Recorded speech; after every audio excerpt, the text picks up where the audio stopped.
All right, so we're going to go ahead and get started here in a second. But before we start, I just want to go over a few notes.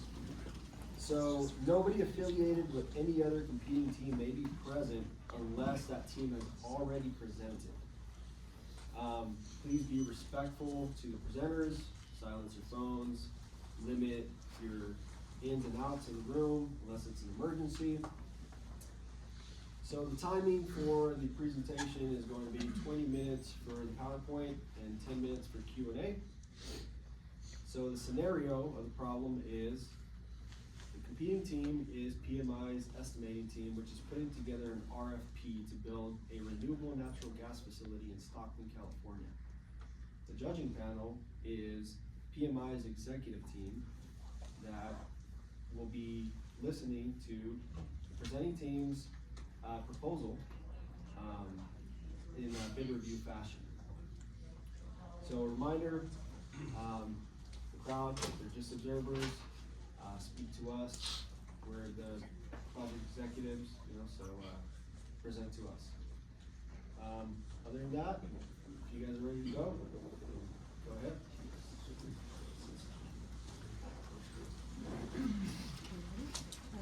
Good afternoon, everyone. Thank you for coming to our request for proposal status meeting. This project is the Forward Landfill Renewable Natural Gas Facility.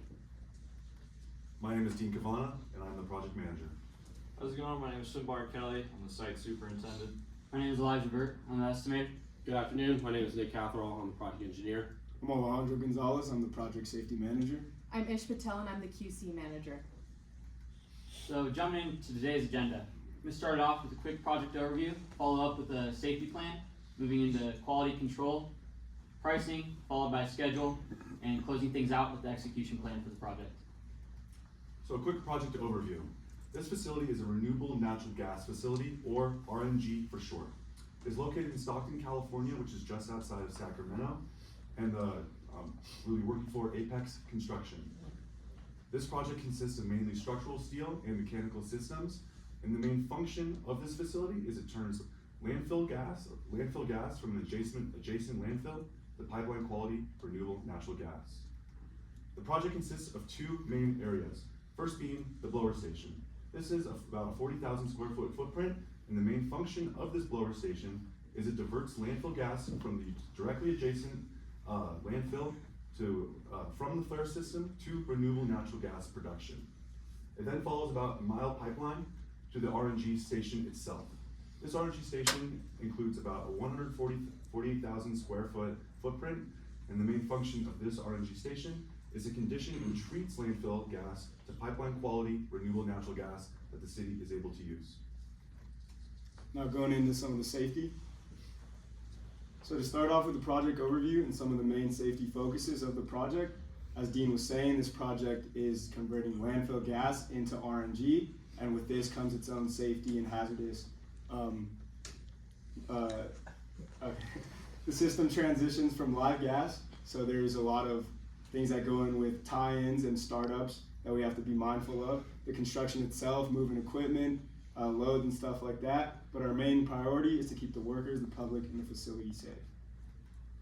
So some of the major hazards that we can get into is, again, the landfill gas. There will be methane, and so this methane, we got to make sure that we are really controlling the pipes and the systems, making sure it's properly sealed, and being able to just monitor it at all times.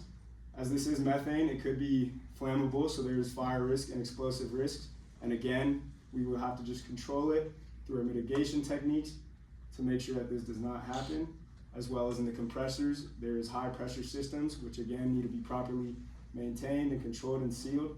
So if the pressure systems go bad, like the whole system can fail, so this is very important. And we will have heavy equipment going on, so it's important everyone's aware of where this is happening, and being able to get all of the equipment to the right places safely is a big priority.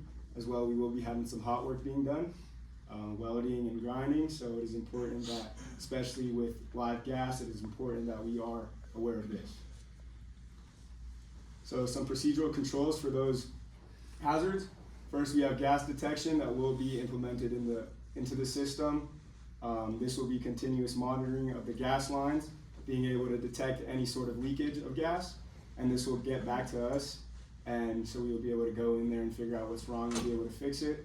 We also have our flare systems that will be able to manage any excess gas in the system and relieve some pressure, get it out of the system. We have our isolation valves and emergency shutdown systems, which again will be crucial for tie-ins, startup, and commissioning. And these will be very crucial to be able to shut down any sort of pipe in case if something happens. And again, we have our engineered lifting plans and equipment execution zones. It is very important that we have that mapped out for any sort of equipment coming in, especially setting our pipes and stuff like that. And we need hot work permitting before any sort of hot work is being done, making sure we understand where we are in the project, and also making sure that our people that are doing it have the required permitting. Also, for pressure testing, we need to have approved and passed pressure tests before we get any live gas into the system. So for some job site hazard analysis and work authentication, each task will have to have its specific site-specific JHA, which will go over its task, location, and any other systems which is nearby. It is important that everybody on the team and on the job site is aware of what's going on at all times. So communication from morning meetings and all that, going over where everyone will be, is very important. These JHAs are very important, especially for the high-risk work like welding, operating, moving equipment, any sort of confined space, something like that. These JHAs will define the controls and safe work practices, as well as go over PPE or any sort of hazards that may occur, making sure everybody's aware of anything that could possibly happen, and going over mitigation in case anything does happen.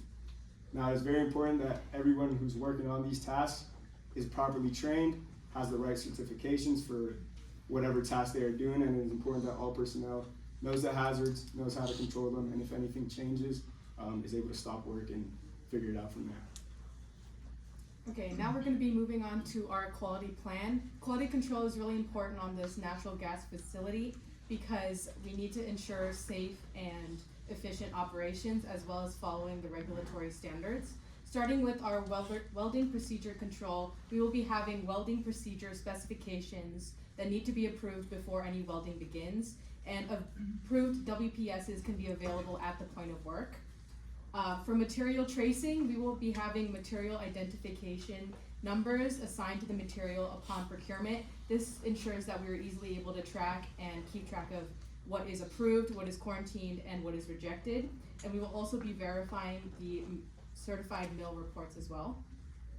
To make sure we are keeping track of our welders and ensure that they are qualified to perform welding, we will ensure that they have passed their welding procedure qualification test as enforced by the project standards, and we will also be having welder IDs to keep track of our welders and make sure that we're able to find them and what work they did.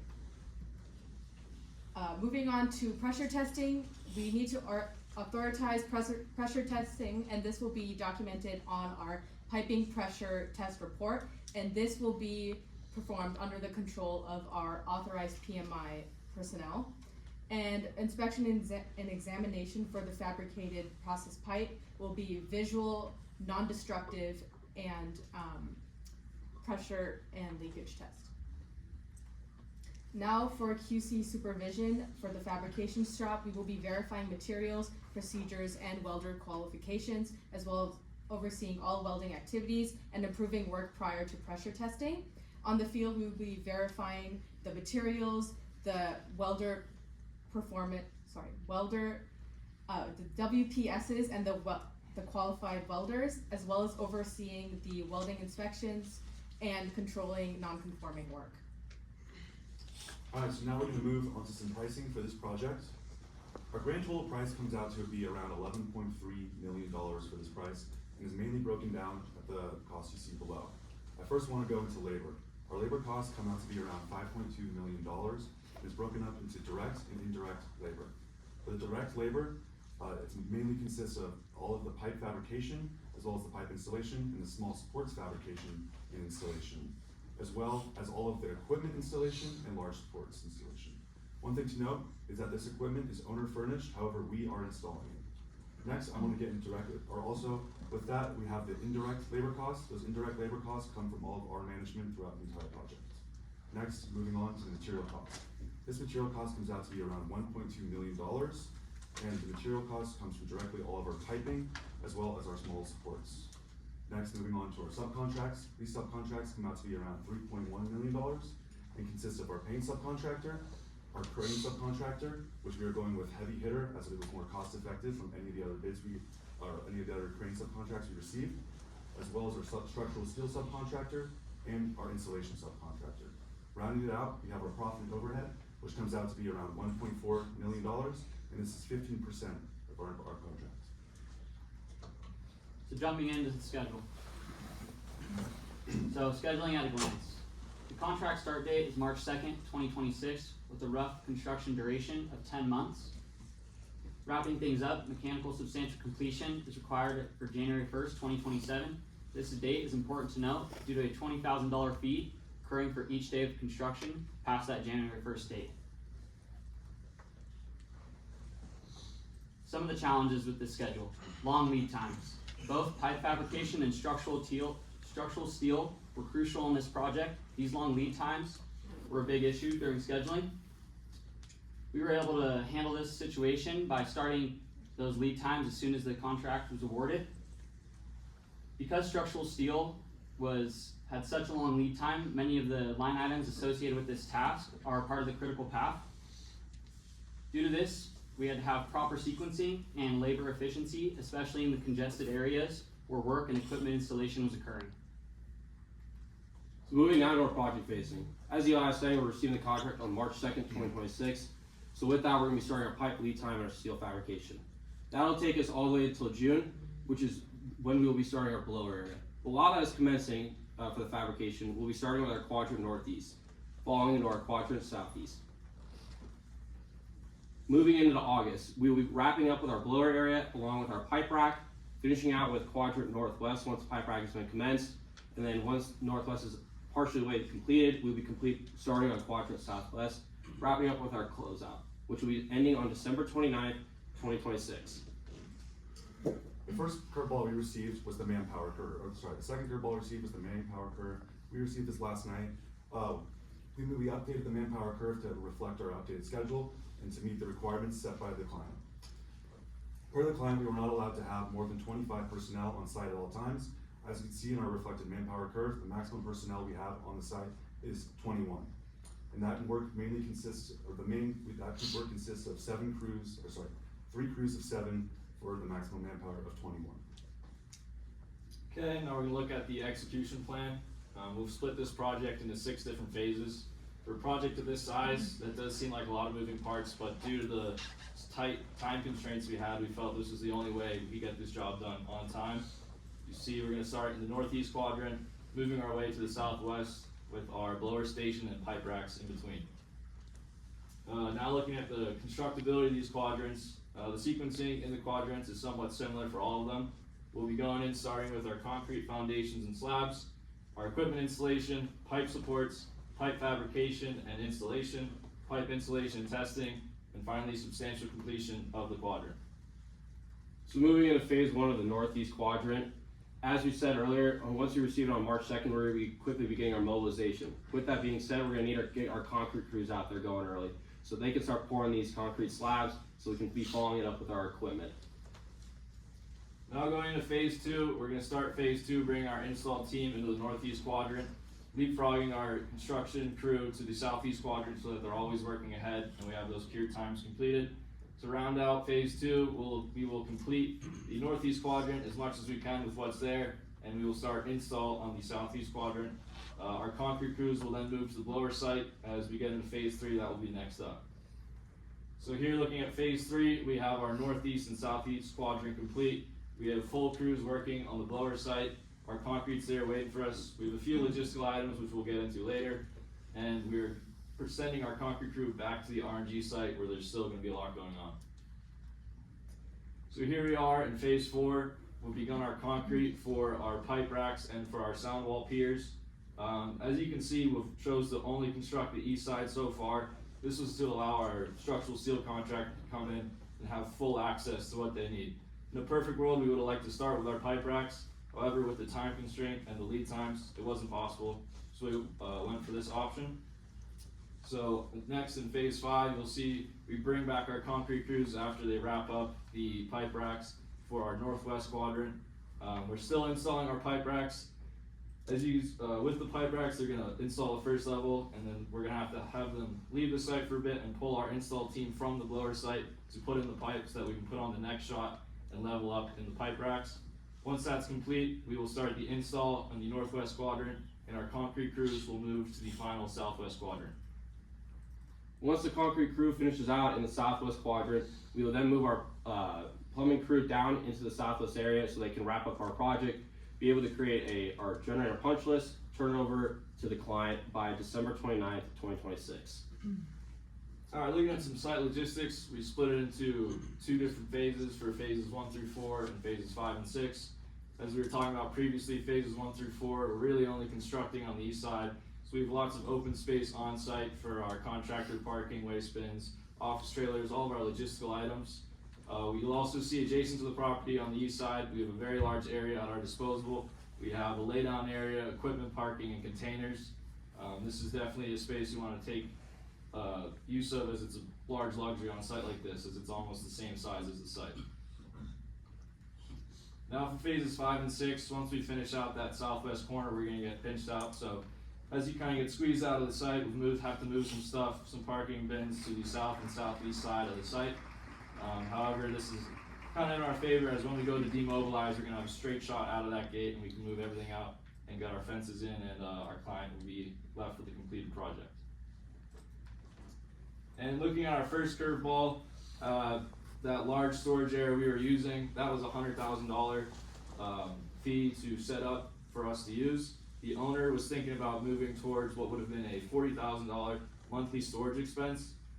Due to the time of this project, the $100,000 made a lot more sense to us. Not to mention that it's very advantageous to have our storage right next to the site, not have what would have been with the storage areas an hour drive, which would have driven down the efficiency horribly of the site, increased costs, and had a very negative effect on the site. So we argued that the client should really go for the $100,000 laydown area. Thank you guys so much for listening. Do you have any questions? So, I think you guys maybe talked about this, but after you come back from the blower station back to the RNG, you have the west side open, and that's where you start to erect the main pipe rack. What's our crew gonna be doing during that time? We had it scheduled so both we could keep our PMI crew busy at the blower site while that pipe rack is being erected, so we can kind of clear the site, let that subcontractor come in, we're busy, they're busy, and we're just keeping everyone rolling. Okay, so our crews will be at the blower station? Yeah, Okay, that's and correct. that's what I thought, I just wanted to. Yeah, the only issue was we needed to have some work done while they're erecting it to put our pipe in, because we didn't want to slide in if they just completed the whole thing. So we had to add a few days to our blower station so that we could go back so often and put our pipe in the rack while they're still constructing it. Yeah, or how are we shipping that pipe out? As individual pieces, or is there any like prefab or rack opportunities there? The rack was prefab, and that was all for the subcontractor. So for what we will actually be handling is just placing the pipe in the rack so it'll crane, and our pipe will come from our laydown yard, and it can be lifted into the rack and organized and put in. Back to safety, what's the biggest risk you guys see for this project? So I say one of them is, of course, it's a live gas. There's a lot of gas going on, so we got to mitigate those. But also like the phasing, we have people here, we have people there. But I think just a lot of communication with the sub, the foreman, and our supervisors will be able to get everybody on the same page and with the sequencing also in the phasing. It should all be all good. To add to Alejandro, I think since this is a small project but includes so much phasing, keeping each crew that's working throughout those phases educated with what work is happening in each phase, since it is different and each step is very important, well with those JHAs and foreman meetings before the work commences.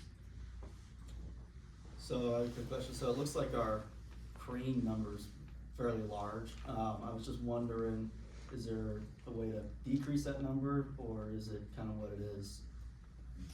I believe we chose to have a crane there at full times. The way we were looking at it, it was very hard to tell with the crane contractor not knowing what crane would be coming to set up actual areas and know the actual lift times for the picks. So we allotted having a crane there at all times, not to mention the benefit for our uses. You know, we planned for what we may need a crane for, but who knows what's coming in if we need to unload trucks before or after they're actually gonna be installed. You're absolutely right, we would like a smaller crane number, but for the safety of the schedule, we decided to have a crane on site at all times was our best option.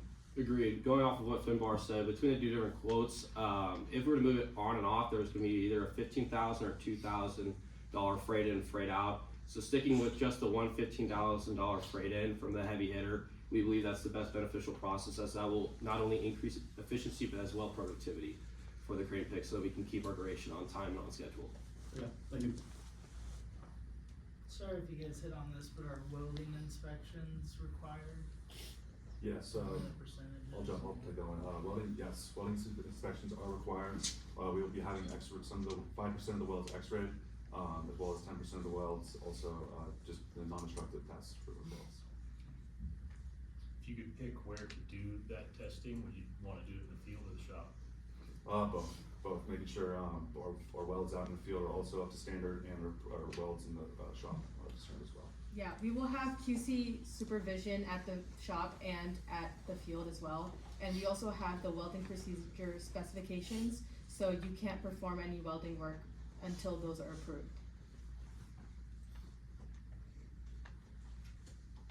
At any given moment, are we gonna be lifting steel over owner-provided equipment? You mean as far as equipment that's already been placed? Yes. I actually think that's probably a high probability of that. With the sequencing we have to go with working around, it will happen, obviously not preferable. The only thing we've done to kind of account for that is we're gonna start with our heavier lifts. As you know, we have a 160 ton crane and a 75 ton crane. So just for safety, we want as little things in the way for our larger lifts, so those will be performed first, down to the smallest. Luckily, everything's pretty low on the site, so there's a chance if we have a good operating crew, we can swing around things. Is there a chance we have to go over equipment? I would say it is definitely possible. Okay. Yeah, and the reason why I asked is because I noticed that you left the whole west side open so you can erect the pipe rack. I like that. So I was just curious if we were gonna avoid lifting over that equipment the whole time, or if there were gonna be instances where we did have to lift over. So it sounds like we do. I mean, that's fine. There's always risk to any project.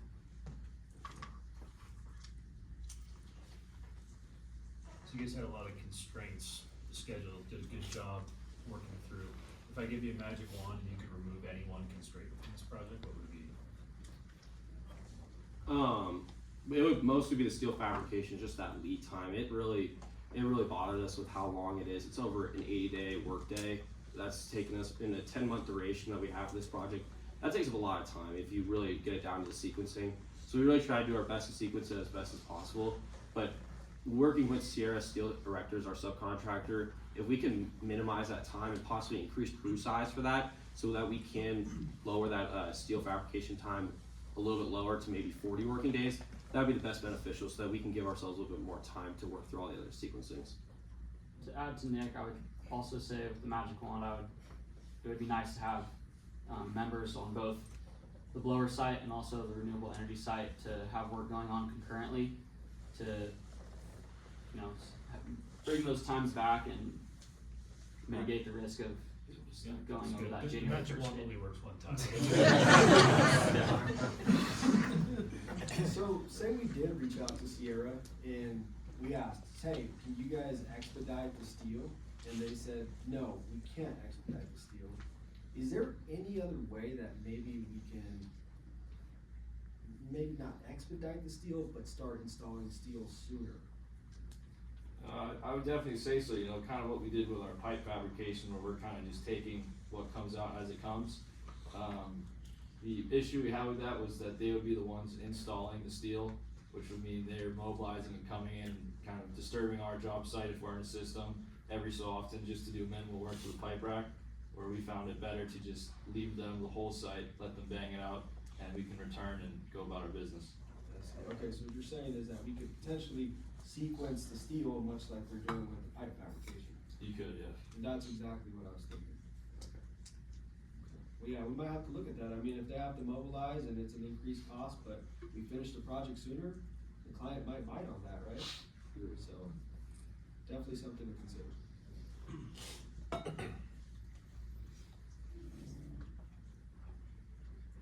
I got one more.